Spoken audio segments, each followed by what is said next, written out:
Herkese selam. Hepimizin bir brownie tarifi vardır. Bu da benimkisi. Bugün bana göre gerçekten çok güzel bir brownie yapacağız. Şimdi brownie yapmanın bazı püf noktaları var. Üst kabuk tutsun istiyoruz, içi nemli kalsın istiyoruz. Bunlar nasıl olur? Tek tek anlatacağım size, hiç merak etmeyin. Zaten çok kolay. Brownie yapmak çok zor bir şey değil. Sadece bazı dikkat edilmesi gereken şeyler var. Onlara dikkat ettikten sonra muhteşem bir brownie yapmamamız için hiçbir nedenimiz yok. Şimdi ilk önce yumurtaları şekerle beraber çırparak başlıyoruz.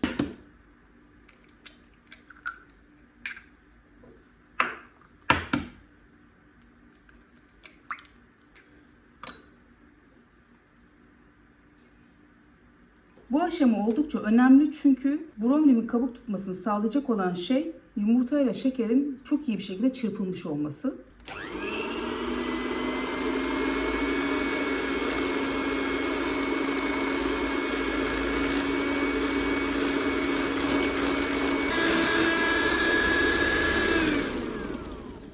Şimdi bir durdurdum makineyi. Kenarlarını şöyle bir sıyırıp devam etmek istiyorum. Burada şeker kalıntıları var. Şeker kalıntılarını sıyırıp karıştırmaya devam edersek şekerle yumurta birbirine çok daha iyi geçecektir.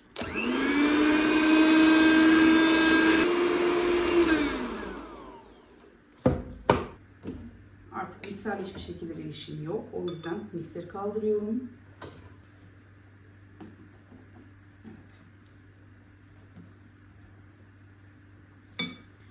Şu şekilde kuvertür çikolatam var. Bitter çikolata.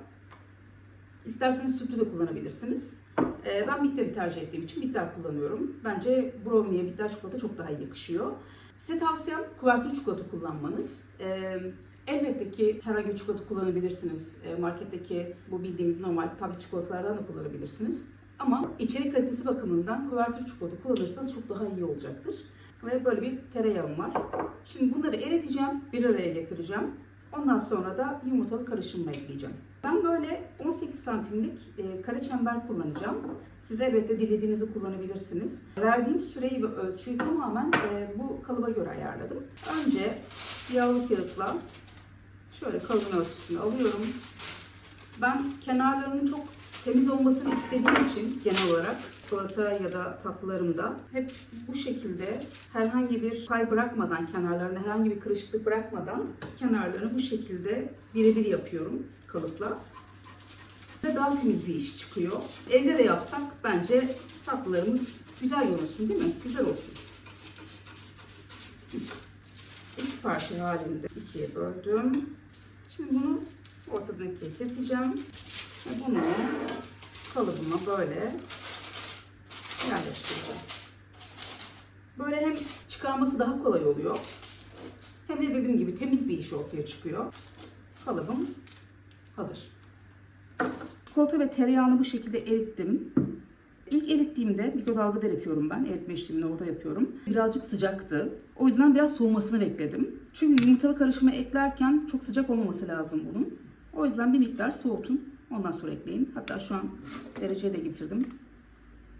Şu an 34 derece.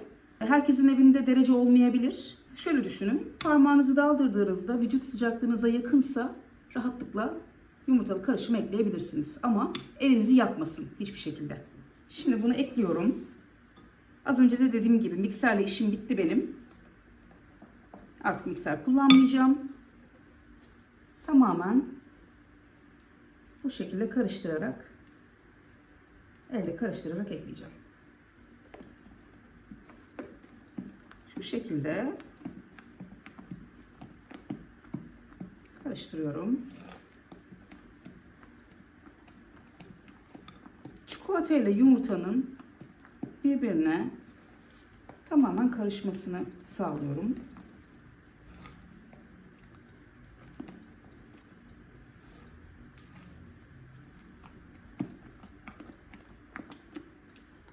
Evet. Tamamen bu şekilde karıştı. Şimdi artık kuru malzemelerimi ekleyebilirim. Kuru malzemelerimi eklerken mutlaka elekten geçiriyorum. Unum, kakaom,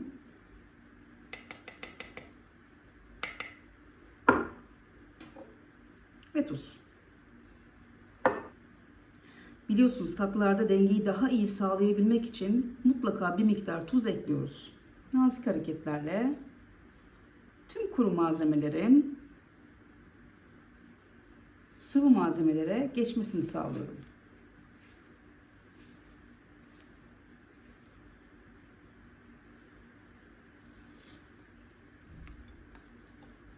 İstediğim doku tam olarak bu. Altı boş bir çember kalıp kullandığım için o yüzden mutlaka düz bir tepsinin üzerinde pişirmem gerekiyor brownie'yi. Şu şekilde yavaşça döküyorum.